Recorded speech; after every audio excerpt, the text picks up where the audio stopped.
Okay, everybody, welcome back to another episode of Red Dwarf Rewatch, presented by the Not Funny Guys.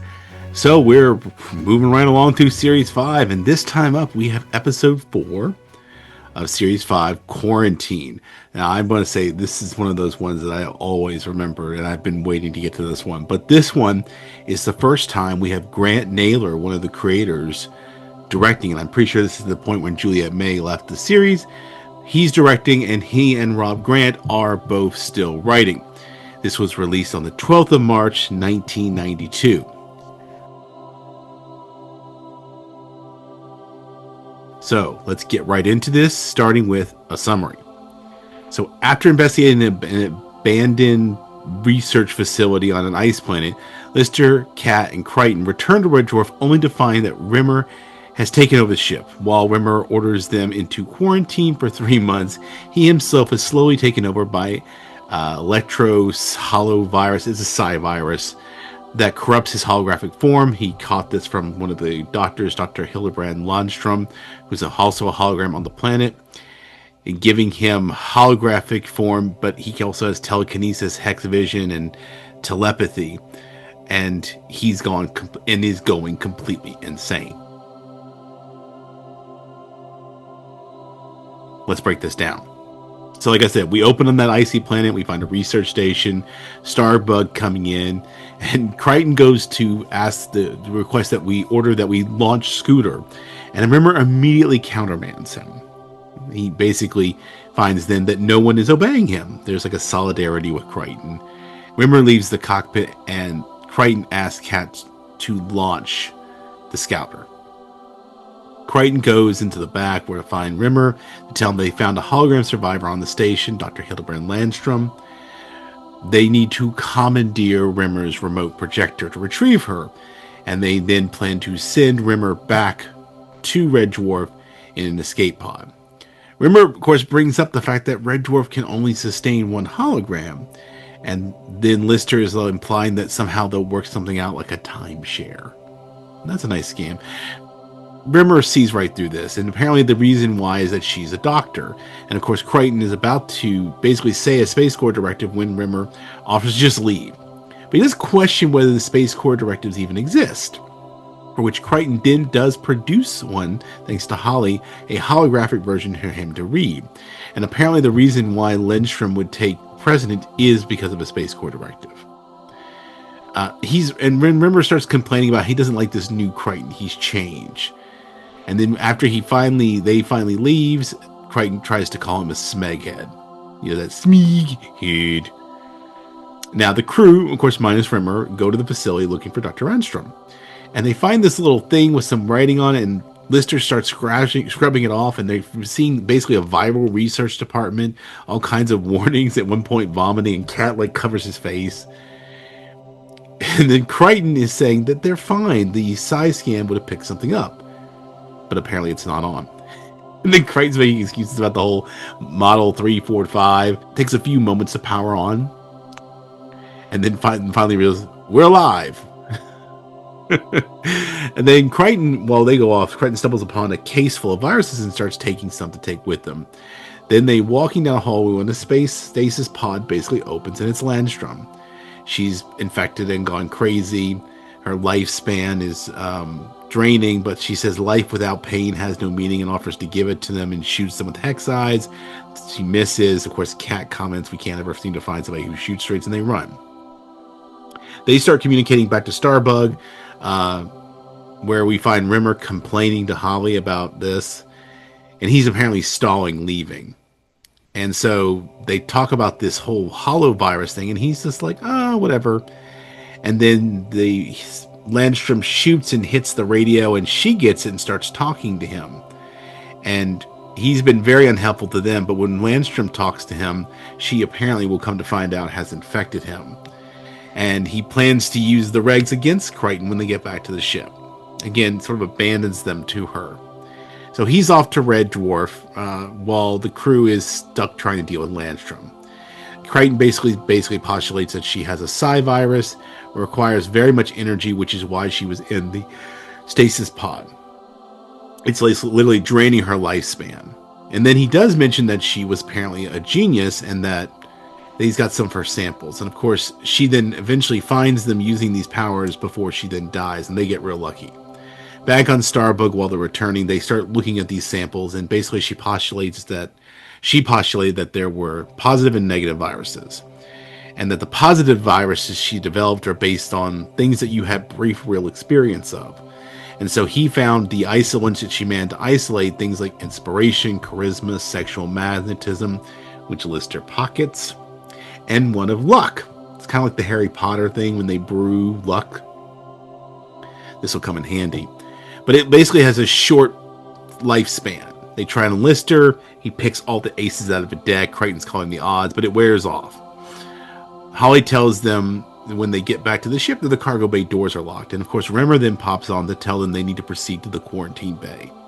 He's again now starting to use the regulations against them. So according to Space Corps Directive 595, they have to spend 3 months in quarantine. Rimmer is basically claiming to protect himself, not realizing he's already infected.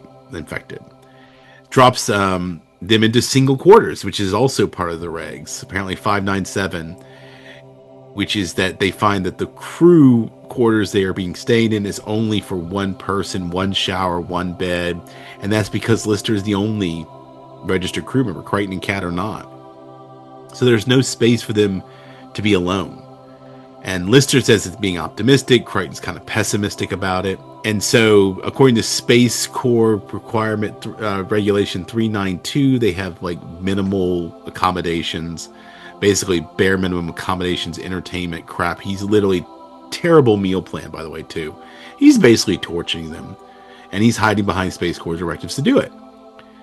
Lister tries to rally them to, like, you know, we're going to keep it together, no arguments. We're going to fight back. We're boys from the Dwarf.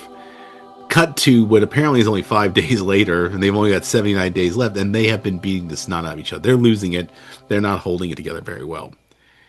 They're getting on each other's nerves severely. Lister apparently looks at apparently gets called out by Crichton for how he blows his nose, and then he opens it to look at it, and he starts calling Crichton tetchy, which is a word he apparently hates. And they're just going kind of at each other. They're falling apart after 5 days. Everybody's kind of then also apparently really mad at Lister's optimism. But 5 days triggers off a thing in Crichton's head. Space Corps Directive 699. They are not showing any symptoms of the virus, so they have a right to demand a rescreening.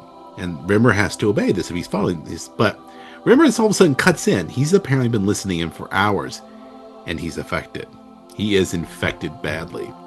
He's dressed in a checkered dress with braids, with army boots, and he's gone mad.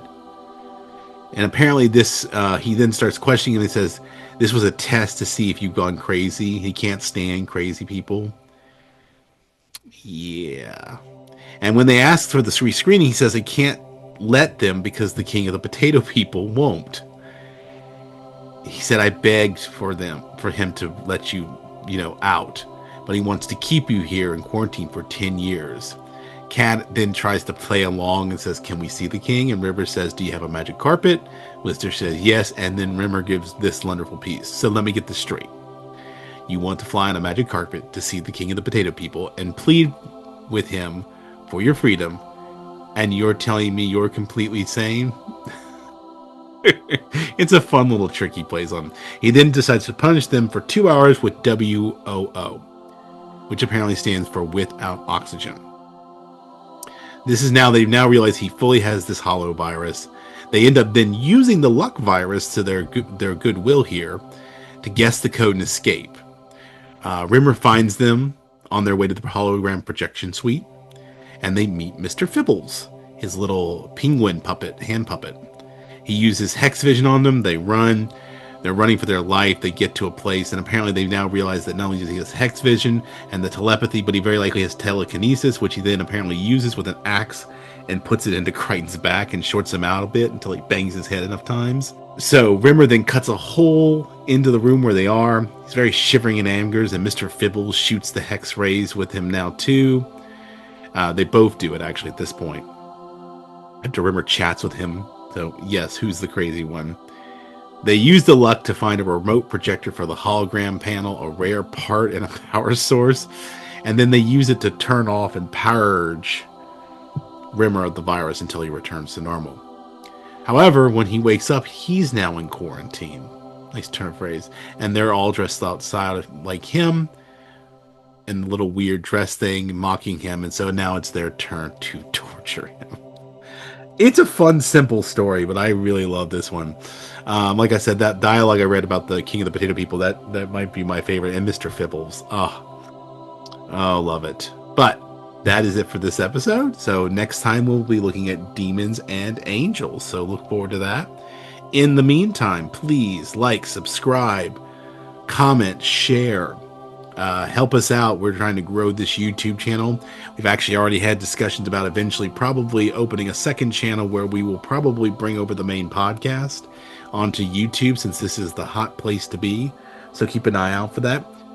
Speaking of that podcast, our main podcast, Not Funny Guys Presents Off the Reels, we are close to the end. We have just released the second to last of our Star Wars run. So we've done episode, and we did this chronologically in universe. So we did episode 1, The Phantom Menace, episode 2, Attack of the Clones, episode 3, Revenge of the Sith. Then, because we were going chronologically in universe, we had Solo, a Star Wars story, Rogue One, a Star Wars story. We then tackled the original trilogy with Star Wars Episode 4, New Hope, Star Wars Episode 5, Empire Strikes Back, Episode 6, Return of the Jedi.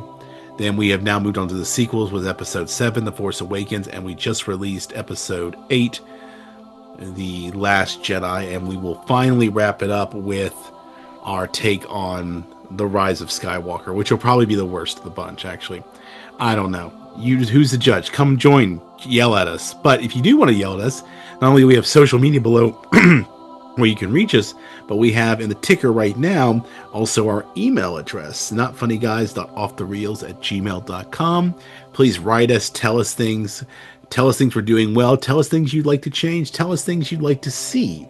Because over here on the YouTube channel, we're going to keep this one mainly focused on television. So we're going to plow through Red Dwarf before we move on. But if you want to see any of us covering about Andor or Venture Brothers or any of the stuff we've done previously, you can check that out. Please like, subscribe, share it with your friends, punish them if you think so. But if you like it, come back for more. We greatly appreciate it.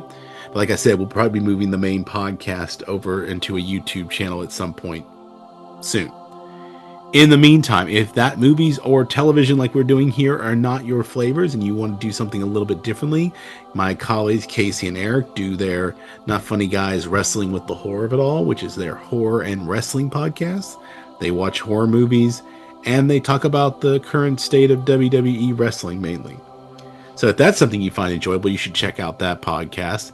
And if that's also not your flavor, we have one more to offer, Thinking About Thinking. So Not Funny Guys present Thinking About Thinking with me, Dr. John, and our Not Funny gal, Dr. Kristen, where we talk about academics, AI, all kinds of things that we are thinking about.